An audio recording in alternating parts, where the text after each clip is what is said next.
Hi everyone, my name is Varmar, and in this video series I will show you around our newest JavaScript charting library, which is called ChartForgeJS.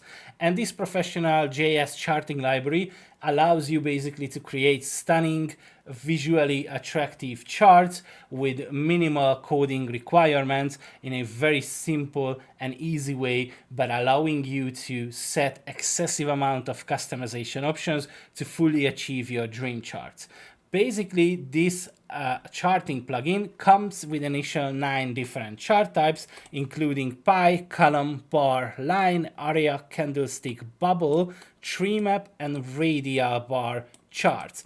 Now, these particular charts have an excessive amount of customizations, meaning that in contrast to other charting plugins on the market, which usually aims to create various different pie charts, various different column charts, or various different bar charts, and each of those should be a little bit looking different like the other ones, our goal is to create one simple and powerful chart of each category, meaning you're only gonna see one pie, one column, and one bar chart, but it will have 20, 25, or even 30 different customization options, so you can fully set to your liking, including the design, including the actual effects, glowing effects, colors, animation, or even different data types. For example, in the column chart, you might see a single series, you see a stacked or a grouped column chart, but all of those belong to the same essential column chart, which is just how you initialize the data. Do you want a single series? Do you want a multi,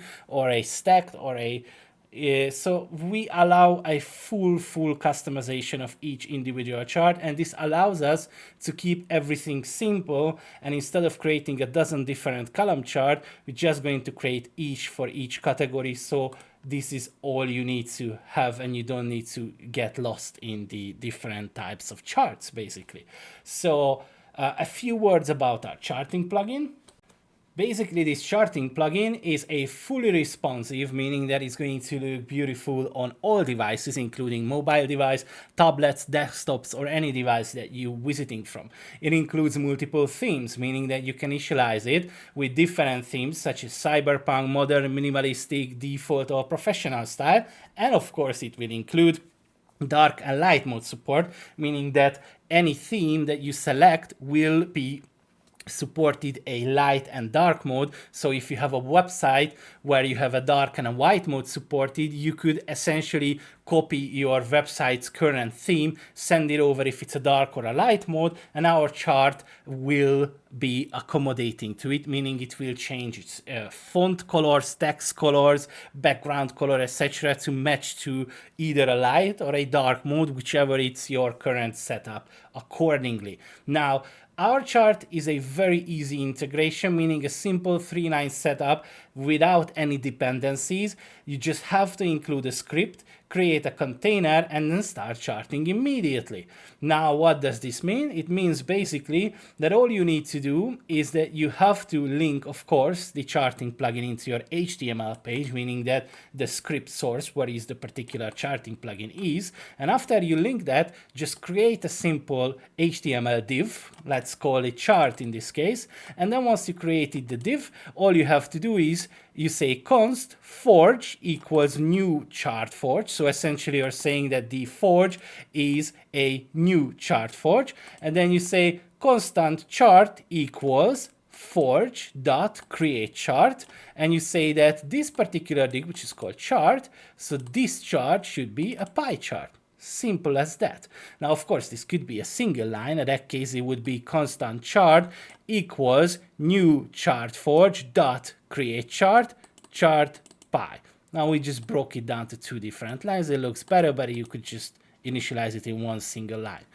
That's all it takes, and it basically then you set up all the different customization options that you need, and then you set up the data and the chart will be created. Now, how this goes, you can click on the tutorial button right here, which is going to tell you just briefly how to initialize these particular charts. Like I said earlier, it tells you first that you need to download the charting plugin, initialize with the relative path correctly to the particular charting JS file, put it on your public folder in your application or whatever, And then in the basic HTML setup, it tells you that you have a div ID, which in this case we call it my chart, and you initialize this div with a particular width and height. In this case, it's 400 pixel height with a 100% width accommodating to it. And then in the script tag, it says that you initialize this particular plugin, right? So you initialize the plugin, and then you have a div with the right size of container around it, which is called my chart. Now the next one, it says that you need to do a constant forge, like we said earlier, new chart forge, dark mode, and this is where you could set up to be true or false. In this case, you could either read it for your local storage, like if you use Tailwind, for example, and read it out from there or whatever it might be. So it literally going to accommodate your application, right? So your constant forge equals a new chart forge. Now, when you're creating charts, you're just basically saying constant chart equals forge.createChart, and then basically you say the my chart, which is this particular HTML right here, like we said earlier.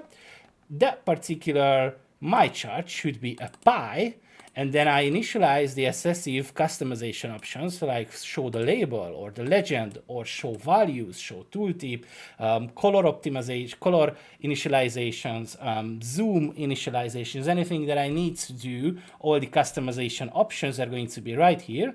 And then once that's done, you just do a chart.setData, and in right here, you're setting names along values, meaning that, for example, Chrome as a name has a value of 65. So right here, the Chrome will be a 65 value, or Safari 18, Firefox 12, and it will just form out the chart accordingly. Now, of course, these are static values. It would be a point where you connect your backend, dynamically load from the database, etc., your particular values. Or, for example, a column chart, how it is done. Same situation, you just create chart, you say the my chart, in this case, has to be a column. You initialize the customization options, which in this case just a show grid true, show tooltip true, and then you just set the chart accordingly. Or for example, the area chart itself, also minimal initializations, and then that's it. So that's kind of the tutorial section. And regards of the customization, you have an excessive options that you can do. Just briefly, if you go to the customizations, you have different color themes, meaning that from text to font types to different background color, everything will change according to the particular design options, themes, right? Or you could change the color palette, meaning that whatever the part of the pie chart, what colors they should be.